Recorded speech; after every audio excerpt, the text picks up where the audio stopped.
Salut les loups, aujourd'hui vidéo avec mon frère qui est pas habitué à faire les intros de vidéos. Du coup, je vous le présente. Enfin, je vous en ai parlé dans beaucoup de vidéos.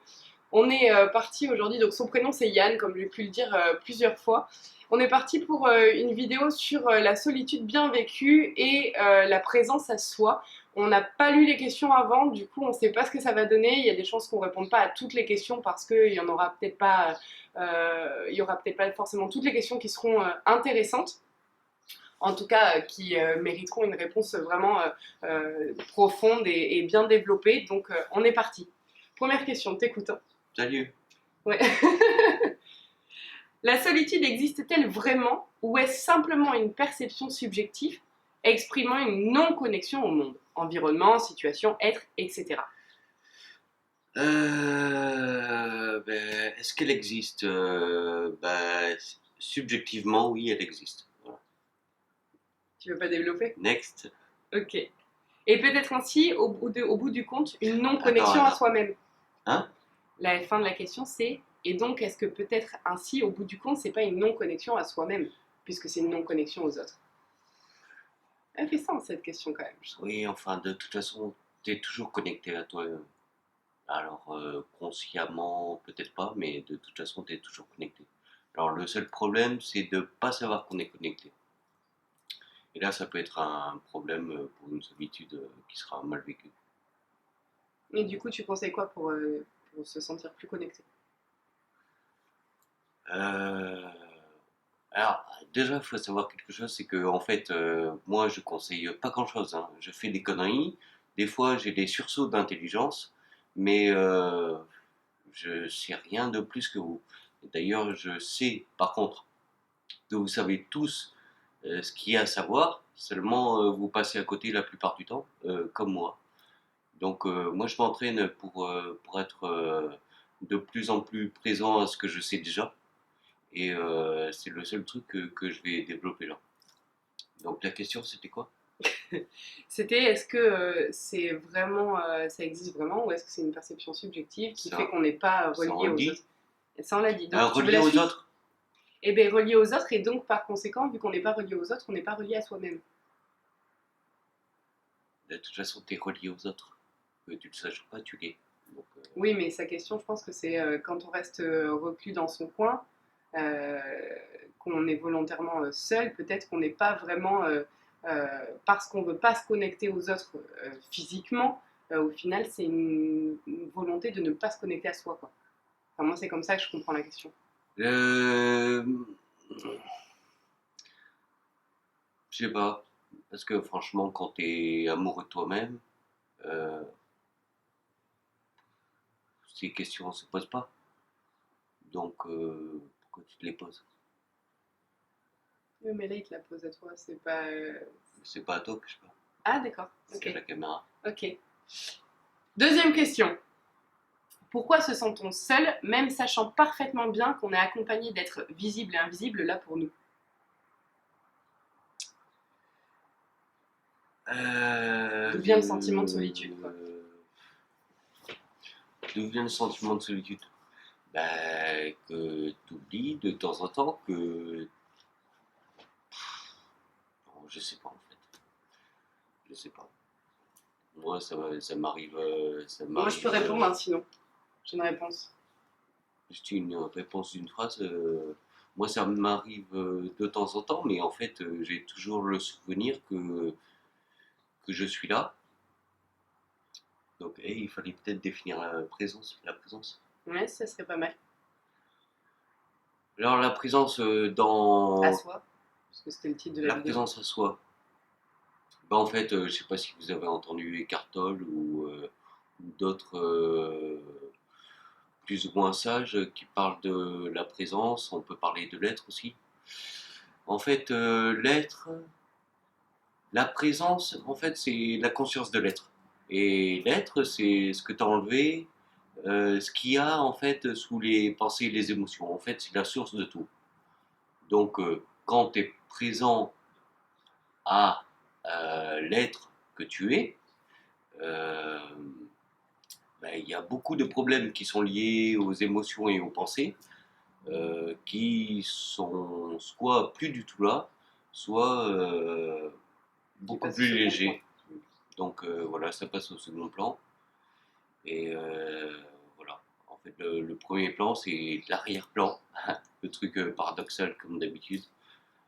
Euh, En fait, si je peux me permettre, ça serait résumé en une phrase, c'est de ne pas oublier qu'on n'est pas un être humain vivant plus ou moins une expérience divine et spirituelle, mais on est des êtres spirituels et divins vivant une expérience humaine.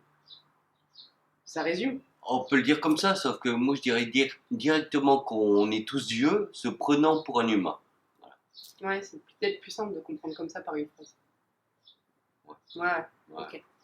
Ok, et donc la question c'était donc est-ce que pourquoi on se sent seul si même si on est si on a conscience d'être accompagné? Et moi j'ai une réponse. C'est de par nos souffrances en fait, parce qu'on peut avoir la blessure de rejet, d'abandon, etc. On va se sentir seul. Le mental va créer des blessures, en tout cas des situations de rejet, d'abandon, etc. dans notre vie qui vont faire qu'on va se sentir rejeté, alors qu'à la base il n'y avait pas de rejet et qu'il y a une petite part de nous, toujours du mental, qui garde en conscience qu'on a quand même ce lien à l'être divin et à d'autres êtres, mais que parce qu'on est englué dans nos souffrances et nos émotions, on perd conscience qu'on est cet être divin. Donc c'est les émotions, toujours. Certainement. Je t'ai perdu. Non, Je rappelle juste qu'il est 8h du matin ici et qu'on on était malade pour Noël et que du coup on est à moitié réveillé. Mais du coup le mental n'est pas trop là, c'est bien. Oui, Oui, oui. d'accord. Troisième question. Il ne faut pas qu'on passe 25 minutes sur ça, Vas-y, chaque question. vas-y. Pourquoi Allez, faire parfois encore. la solitude est si pesante, entre parenthèses, cette tristesse de regarder un magnifique coucher de soleil par exemple et de ne pas pouvoir le partager avec quelqu'un, construction du mental, sommes-nous faits pour vivre seuls? Et si c'est le cas, faits pour vivre seuls, qu'en est-il de l'affection? Alors je n'ai pas compris pourquoi il avait écrit ça. Ne sommes-nous pas faits pour faire et recevoir des bisous et des câlins? Oh, des bisous et des câlins. Eh ben, en fait, c'est toi la principale qui est là pour te faire des bisous et des câlins. Donc, tu peux t'en faire tout le temps. Et même quand tu t'en fais pas, il y a une part encore supérieure de toi, enfin un degré supérieur, où en fait tu peux te faire des câlins de pas réussir à te faire des câlins. Voilà. J'ai pas compris. Si t'es pas content d'être, eh ben, tu as une part de toi qui peut surgir et être content de pas être content d'être. J'ai compris. Parce que ça fait partie de la Réécoutez vie. ça 2-3 fois jusqu'à le comprendre parce que c'est un peu flou. Mais après on Mais comprend. moi je suis flou, hein, de toute façon. Ok, du coup, la question c'était pourquoi parfois la solitude est pesante? Eh ben parce qu'on oublie d'être bien avec soi-même, tout Et simplement. oui, parce qu'en fait, tu es amnésique comme tout le monde, et puis voilà. Donc il faut qu'on s'entraîne à être amoureux de nous-mêmes. La solitude n'est-elle pas une reconnexion à l'âme? Comment peut-on expliquer que certains soient seuls en amour et ou en amitié et ou en relation extérieure alors qu'ils sont éveillés ou en éveil? C'est pas lié. C'est pas parce qu'on est réveillé qu'on est forcément, qu'on a forcément envie d'être entouré ou à l'inverse qu'on n'est pas réveillé qu'on n'a pas envie d'être entouré. J'en sais rien du tout. Moi, je vis depuis plusieurs années tout seul, et avec quelques amis que je vois de temps en temps. C'est possible d'être vécu comme ça. Je crois que c'est possible dans toutes les situations. Donc en fait, c'est bon, je sais pas quoi dire. Ouais, que c'est pas une question d'éveil. Enfin, pour moi, c'est pas une question d'éveil ou de non-éveil. C'est juste une question d'être bien avec soi, quoi. Ouais, et puis ça dépend de quel éveil on parle. Parce que, enfin, moi, les premières fois où j'ai entendu parler d'éveil, il s'agissait du Bouddha. Alors, si quand on parle d'éveil, quand on parle d'éveillé, on parle du Bouddha, je suis pas sûr qu'il y en ait beaucoup d'entre vous, d'entre nous. Euh, donc, a priori, on est tous dans une démarche d'éveil. Une démarche d'éveil, c'est quoi? C'est que on tente d'être moins amnésique de ce qu'on est déjà, vu qu'on est déjà des Bouddhas au fond. On est déjà des mecs ou des nanas qui sont des Bouddhas, mais qui l'ont oublié. Voilà. Pourquoi plus on est longtemps seul, plus on ressent le besoin d'être seul dans sa bulle par la suite? Je sais pas. Ça, peut-être voir un psychologue.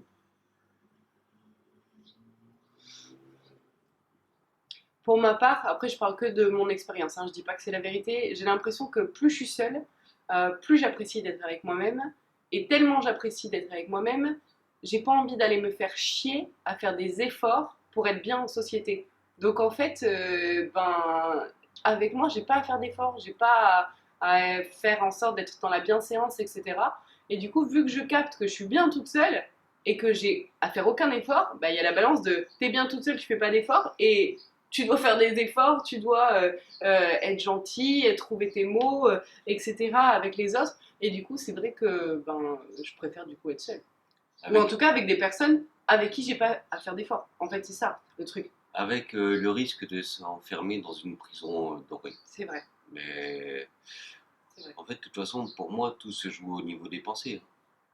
Du coup, en fait, tout dépend comment tu évolues avec le monde, c'est-à-dire comment tu caresses le monde, comment tu laisses le monde te caresser. Et quand je parle du monde, je parle pas que des personnes.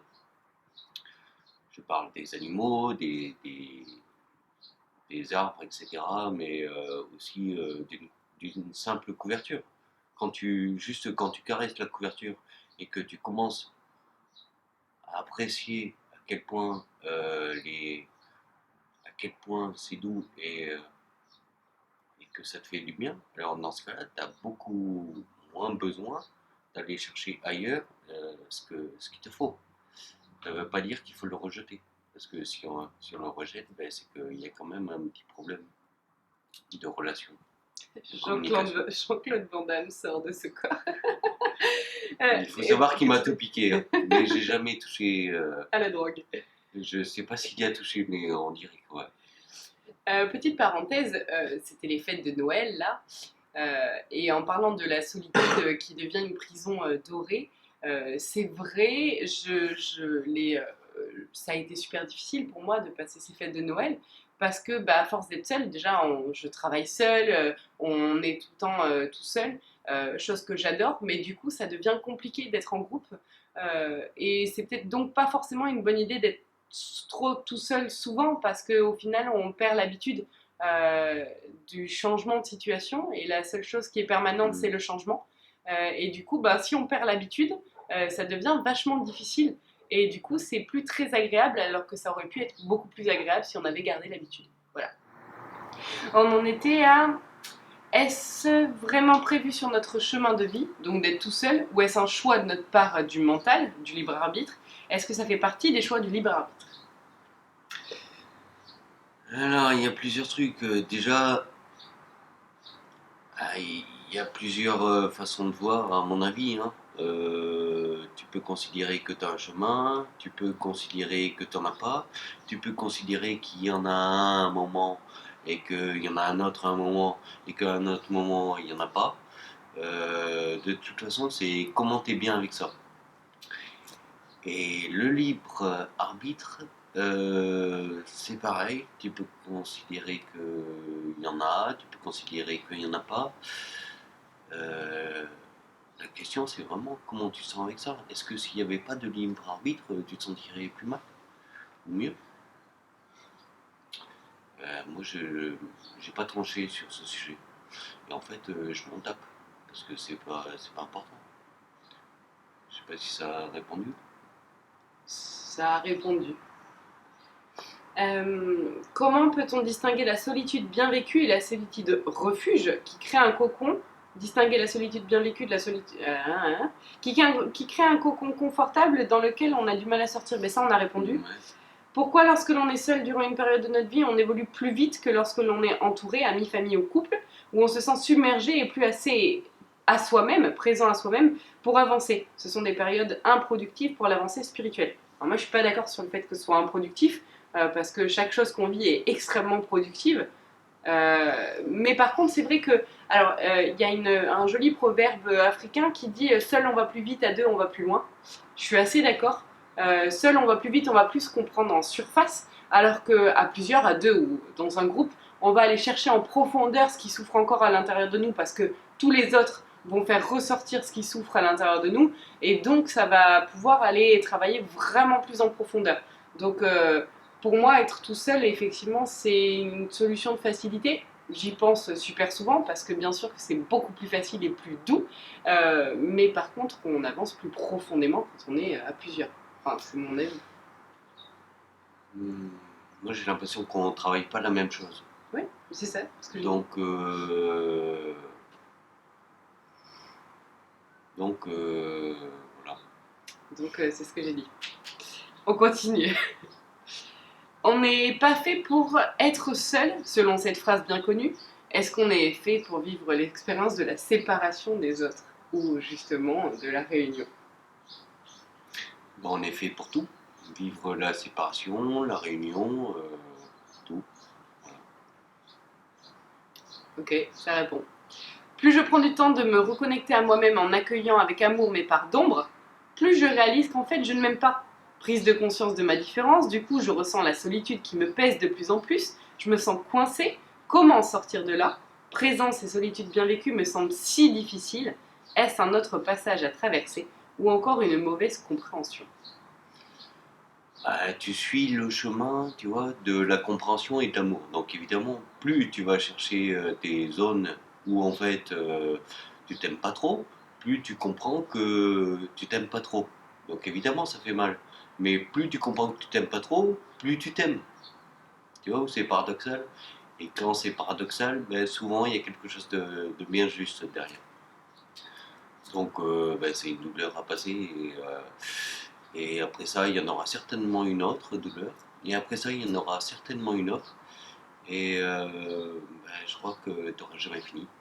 Donc de toute façon, le mieux, c'est d'apprécier ce que tu es en train de faire. Et que les douleurs, là, qu'elles soient de plus en plus légères. Parce que de toute façon, le truc à pas oublier, c'est qu'au fond, au fond, t'es dans les bras, euh, t'es comme dans les bras de maman, tu vois, mais tu l'as oublié. Maman Dieu, quoi.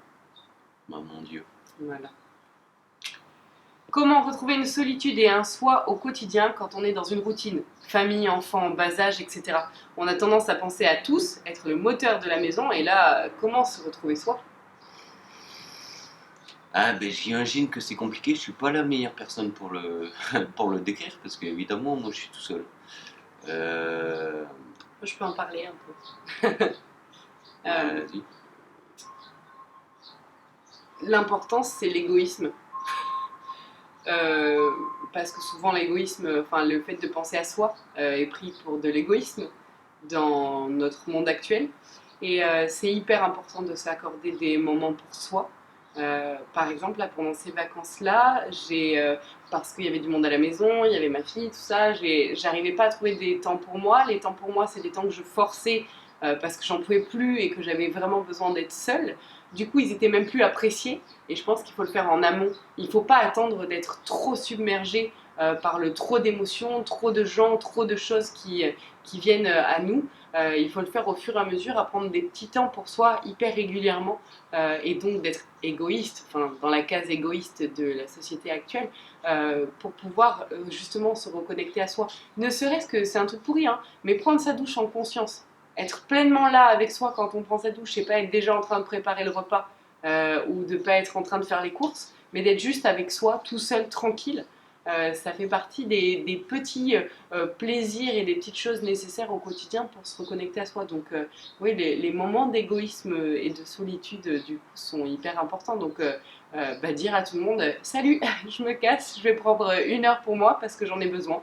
Et en général, pour ma part, j'ai de la chance, les gens autour de moi comprennent. Donc voilà, c'est ma solution. Et même si c'est pas 1 heure, ça peut être 1 heure dans la journée, ça peut être, ça peut être 30 secondes plusieurs fois dans la journée. Ouais, Moi, c'est quand même ce que je préconise, c'est des micro-méditations. C'est-à-dire que en même pas 30 secondes, tu reviens aux sensations du corps, et encore plus, tu reviens à ce qui se passe, ce qu'il y a sous. la conscience de l'être. Ouais, ce qu'il y a sous les pensées, sous les émotions. Donc en fait, là, il faudrait parler de... c'est assez subtil étant donné que c'est ce qu'on peut apercevoir entre deux pensées. Donc si pour l'instant vous avez l'impression de ne faire que penser, en fait il se peut qu'en regardant vos pensées petit à petit, vous découvriez qu'entre deux pensées, il y a un petit espace. Et cet espace-là, c'est la porte d'entrée vers la conscience d'être profonde. Voilà. Pourquoi certaines personnes, pour se sentir bien, ont besoin d'être entourées, de voir du monde et d'échanger, alors qu'à l'inverse, d'autres ont besoin d'être seules? Ça, on a déjà répondu. L'impression de solitude qui nous envahit parfois n'est-elle pas comme un silence, une pause dans tout ce tumulte qui nous entoure?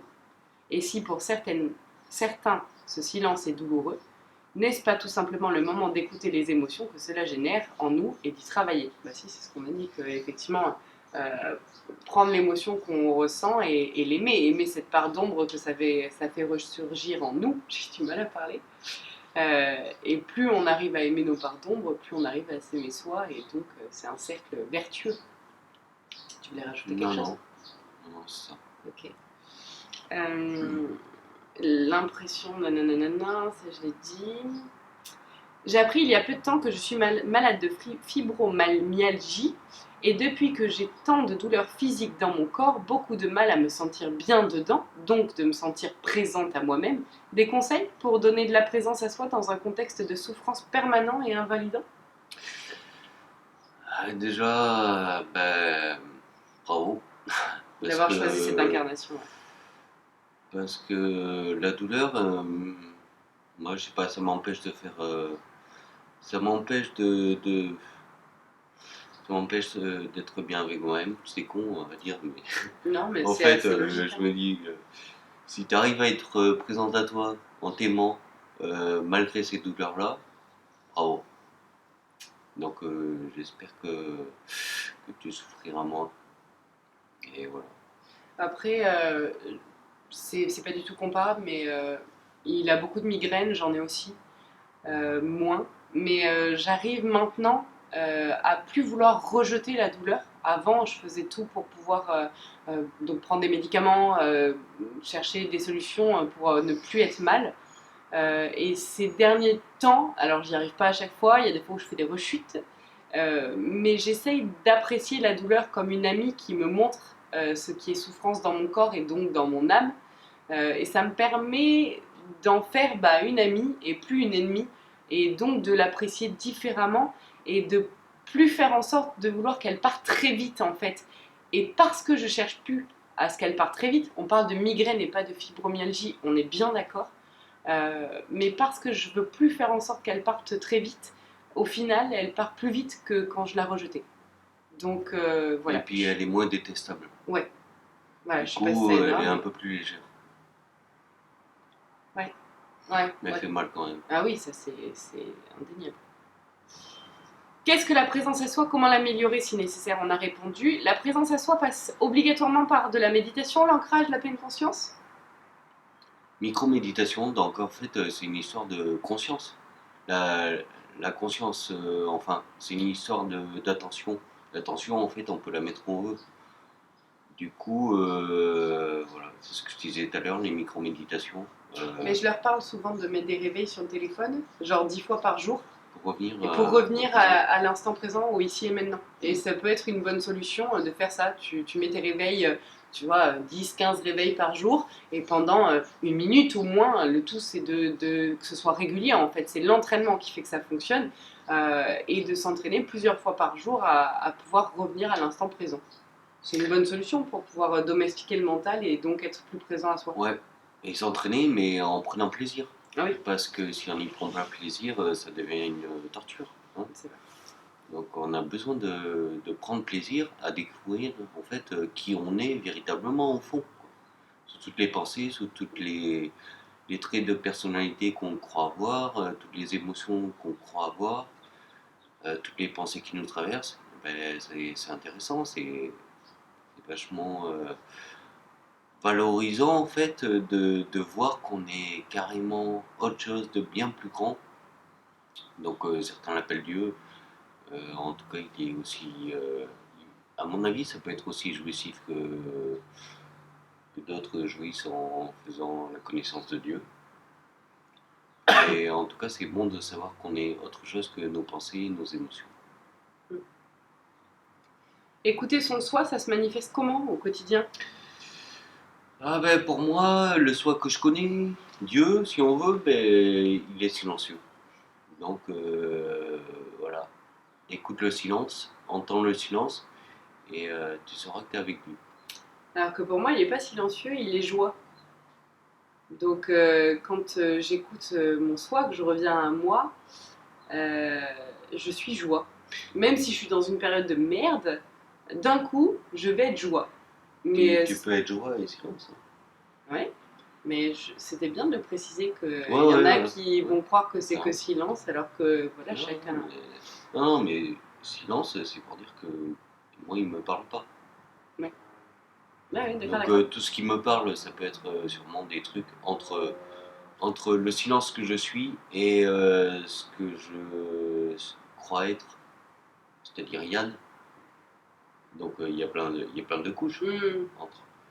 Donc il y a sûrement, enfin j'entends souvent des petites voix qui se manifestent, mais le plus important pour moi c'est le silence, donc tout le reste en fait n'est que manifestation de ce que je crois. Ouais, ouais, je comprends.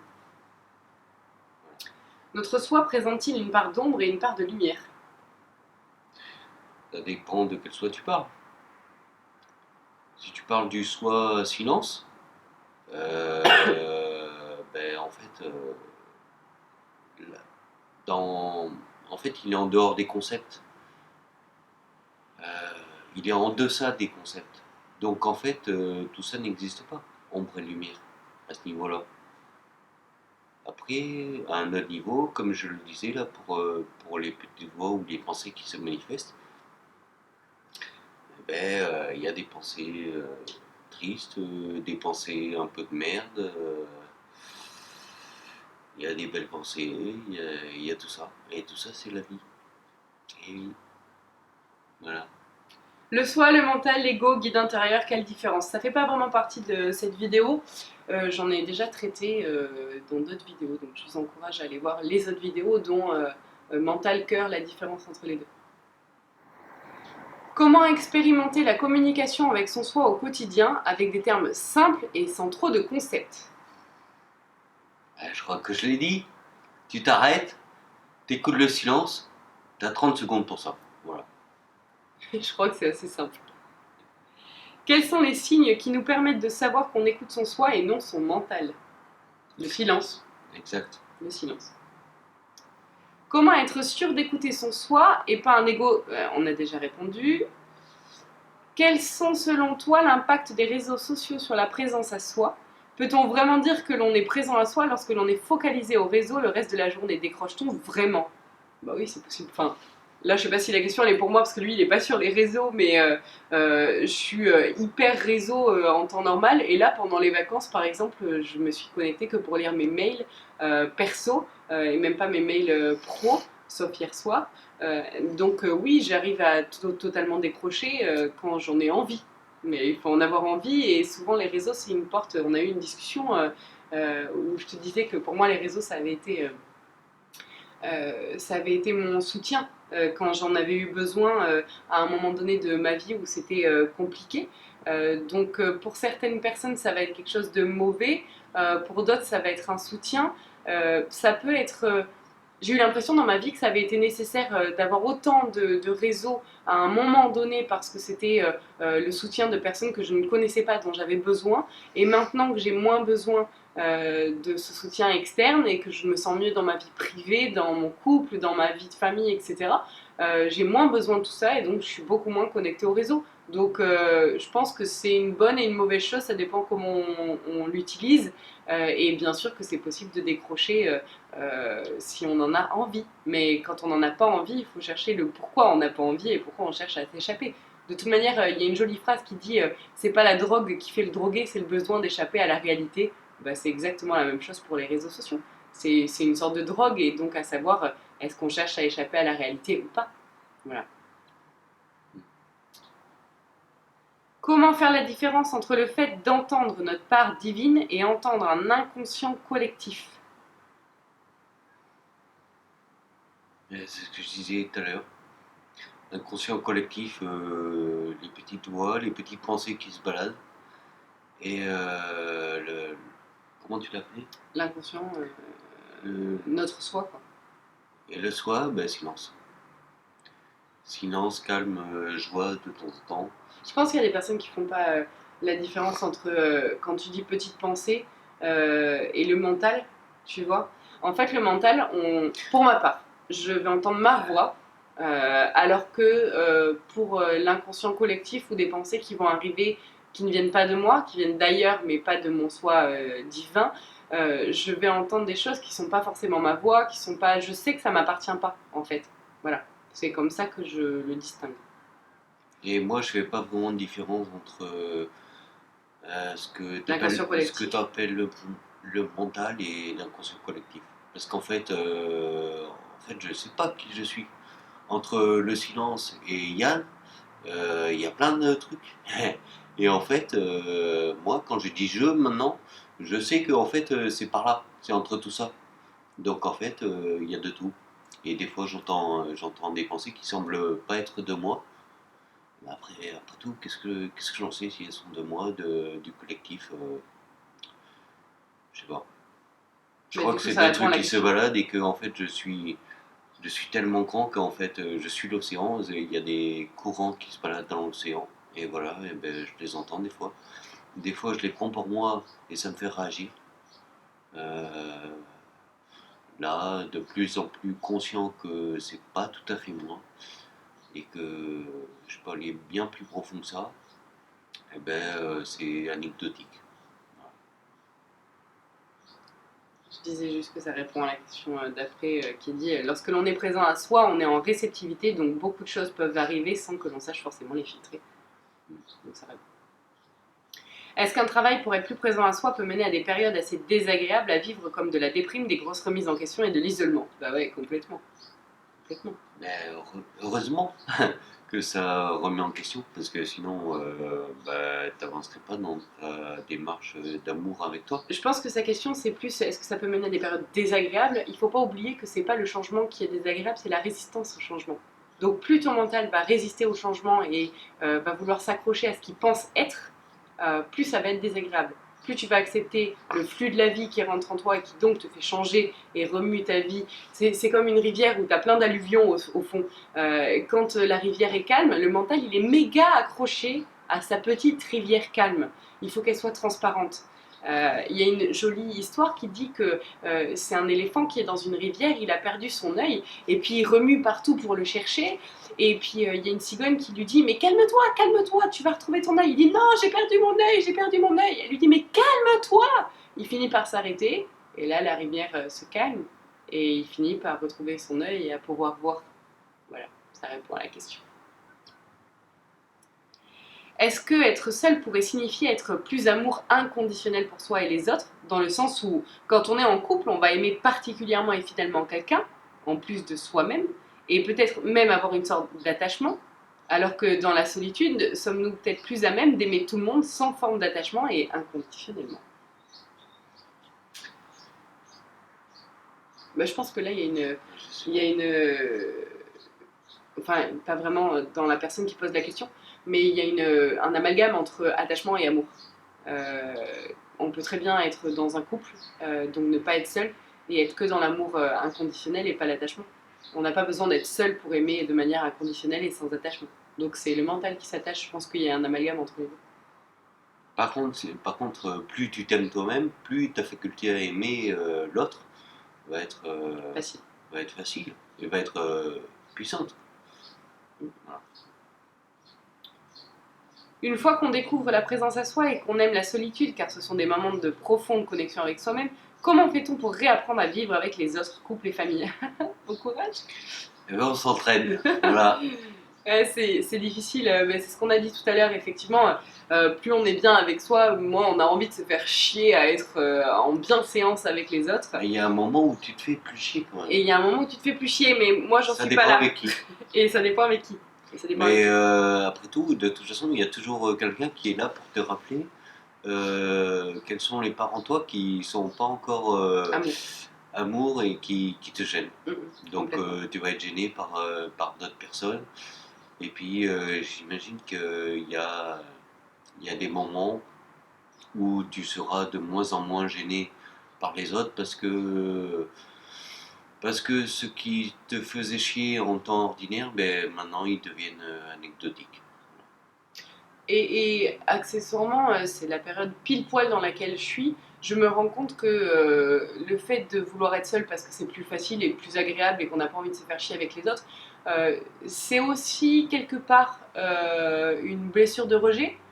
On se rejette soi pour pas se faire emmerder par autrui, mais le fait de pas vouloir se faire emmerder par les comportements, les réactions d'autrui, c'est aussi un manque à gagner au niveau de l'évolution parce qu'au final, le fait de vouloir être avec les autres, alors il y a un juste milieu, hein, dans tout, on ne parle pas de trop être avec les autres ou de trop être tout seul, en fait, c'est juste que ce soit un équilibre.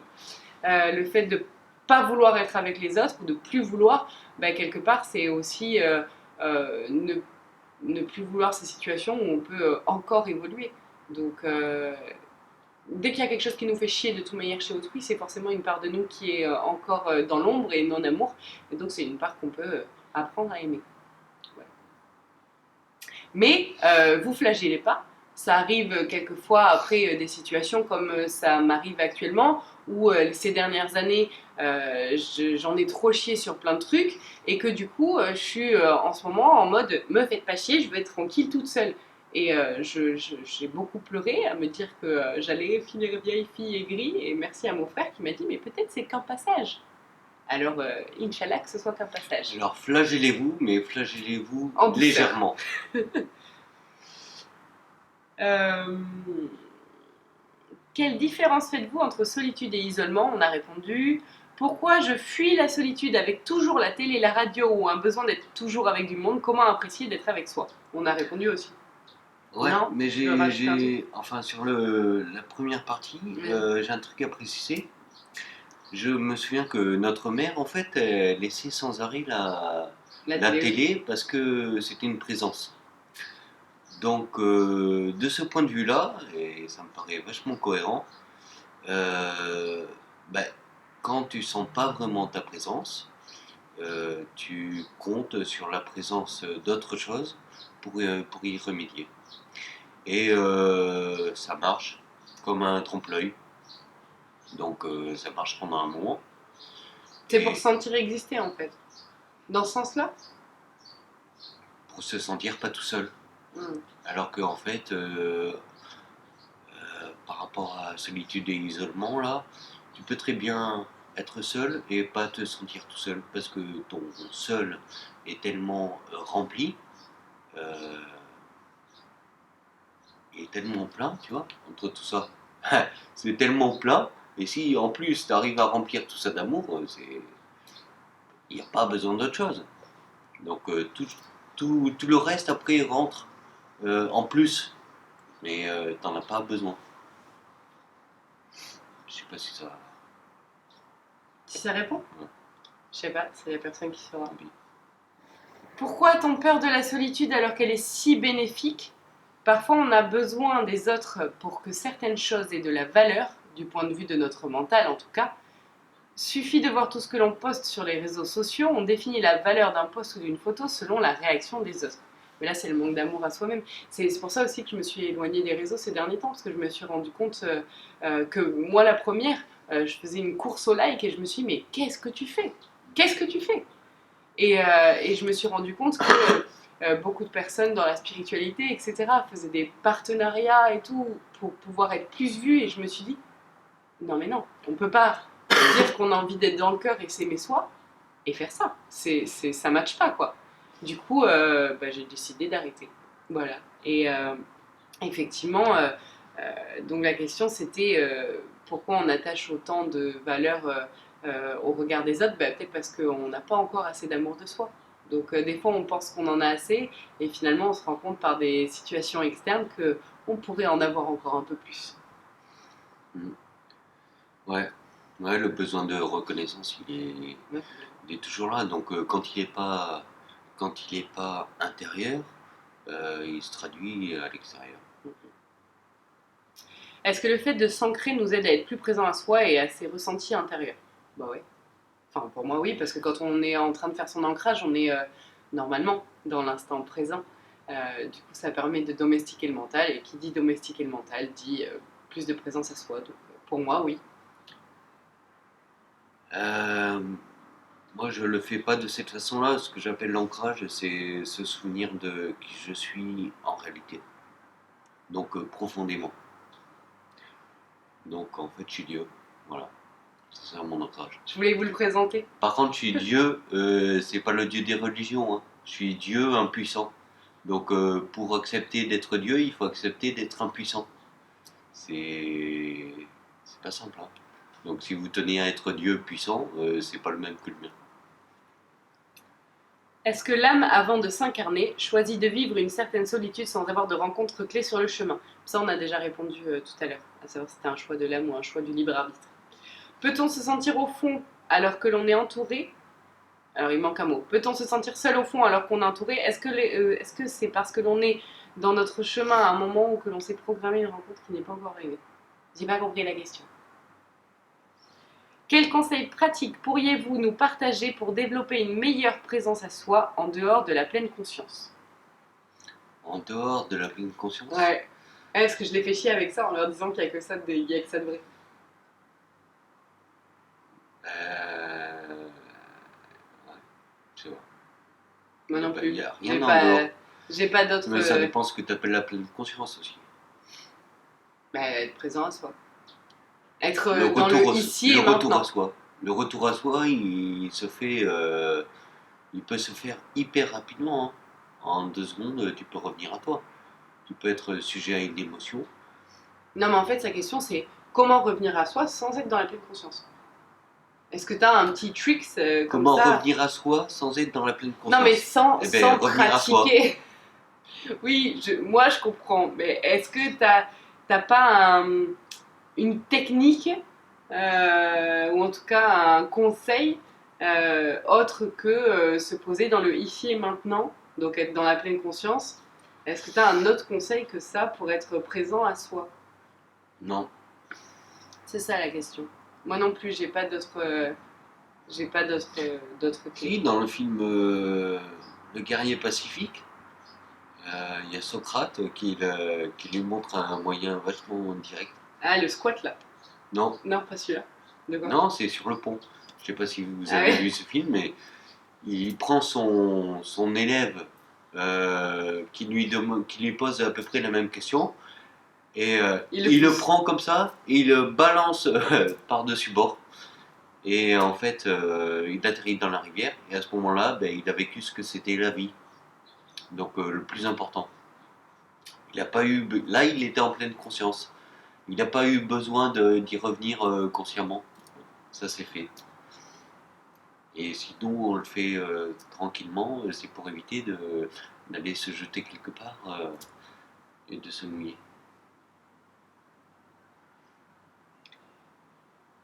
Ça, c'est une question trop personnelle, on va pas la traiter. Comment être présent à soi quand on est empathique? On ressent l'émotion d'une autre personne et cela persiste même lorsqu'on n'est plus physiquement au même endroit que la personne. Après avoir ressenti ces émotions, comment s'en libérer? Alors, il y a une différence entre prendre l'information et la souffrance. Je pense que là, tu prends la souffrance et pas que l'information. Exemple, dernièrement, j'ai fait une rencontre et pendant ce temps, je ressentais deux émotions fortement. C'est comme si j'étais connectée à lui et seulement quand j'ai coupé les ponts, ces émotions-là ont disparu avec lui. Oui, mais je pense que c'est ça, c'est prendre la souffrance et pas juste l'information en fait. C'est ce que je dirais, parce que je crois savoir ça, mais en fait, j'en sais rien. C'est. Je sais pas.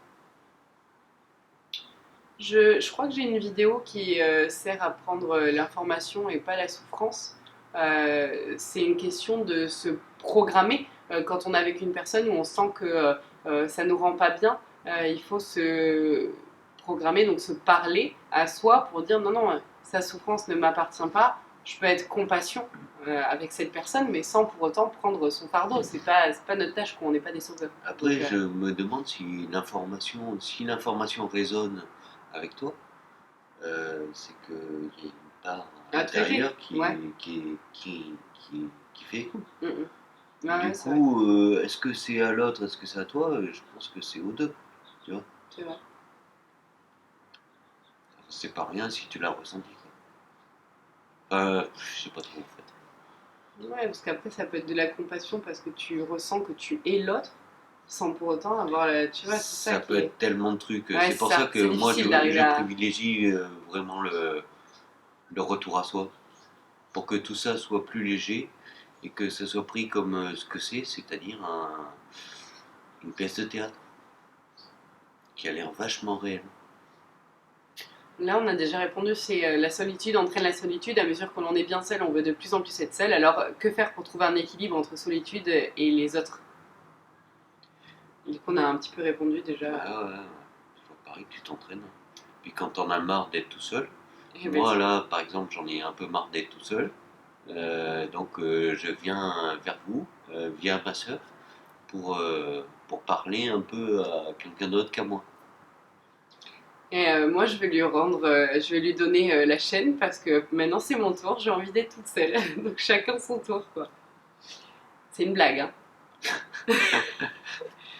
Peut-on vraiment être soi quand on est deux? Bon, ça on a répondu. L'amour à deux n'est-il pas le fait que de concessions? Auquel cas le soi s'amoindrit.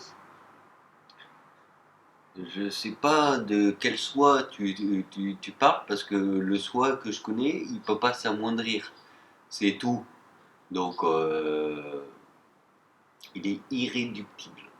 Je pense que c'est plus la personne parle de l'écoute de soi, dans le sens écouter ses besoins. Donc c'est pas le Ah ouais. soi soi, c'est écouter ses besoins. Et donc en fait, je me rappelle un jour où j'ai dit à mon frère, je veux pas être en couple, je vais perdre ma liberté, et qui m'a dit, on n'a que la liberté que l'on s'octroie. Voilà. C'est dingue comment je peux faire des belles phrases. Ouais, c'est fou. Et je m'en souviens pas.